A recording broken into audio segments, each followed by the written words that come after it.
Dennis Brown with TKR Studio, and welcome to 5 Minute Photoshop. In the previous lesson I told you that layers should be part of your everyday workflow when making adjustments to images. And today we're going to take layers one step further and introduce you to layer masks.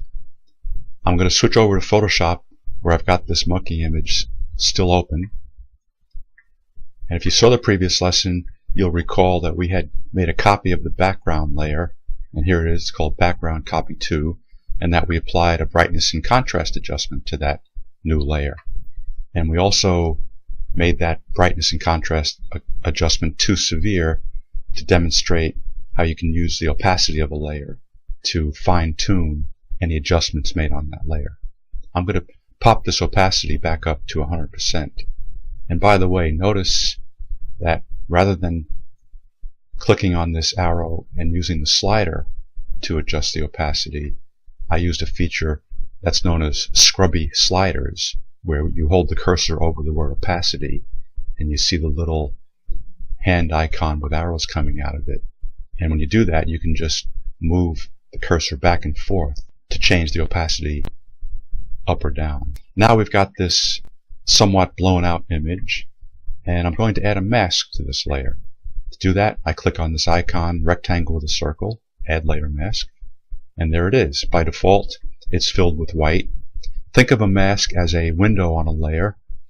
It's going to allow you to see the entire layer, or you can hide the entire layer by changing the color of the mask to black. And if you paint on a white layer mask, you'll be able to hide just parts of the layer. So in this case, what we want to do is I'm going to switch the paint color to black using the keyboard shortcut X, and you can see over here that the foreground color became black. Now if I paint with black on this white mask, you'll see that the effects of the adjustment on this layer are hidden. And we'll just do everything except the monkey's face. Okay. A keyboard trick to see just the mask is to hold down the Alt key or Option key on Mac and click on the mask, and there it is. So you can see that we've painted a lot of black on the mask, except in the area of the monkey's face. When I hide the layer, you'll see that the only part of the image that has changed is the monkey's face. And that, in a nutshell, is what makes layer masks so powerful. They give you the ability to selectively apply adjustments to just parts of your images. I'm going to switch over now to Elements, and I've got the same monkey image open.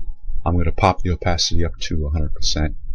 Now this time, instead of adding a layer mask by clicking on this Add Layer Mask icon at the top of the Layers palette in Elements, I'm going to hold down the Alt key or Option key on Mac and click on that Add Layer Mask icon. What that does is it adds a mask to the layer, but the mask is pre-filled with black. And in this case, that's really what we wanted, because what I want to do in this image is leave everything dark, but just brighten the monkey's face some. I'm painting now with white, and I've got the opacity of the paintbrush set to only 30%. So I can gradually and a little more subtly paint on the monkey's face to make it brighter. I'm going to show before and after. So I've done a somewhat subtle brightening of the monkey's face. And if we look at the layer mask by holding down the Alt or Option key, we'll see that the mask is just all black except for this gray area in the vicinity of the monkey's face. And again, that gray area allows some of this brightness adjustment that we made to show through. Again, thinking of a mask as a window that's on top of the layer, and because parts of this window are gray rather than black, that gray is letting a little bit of the effect of the layer show through. So I hope that's clear. If not, it should become clear in future lessons. We're going to be using the same technique over and over in Photoshop and in Elements. Thanks for watching, and I hope to see you next time.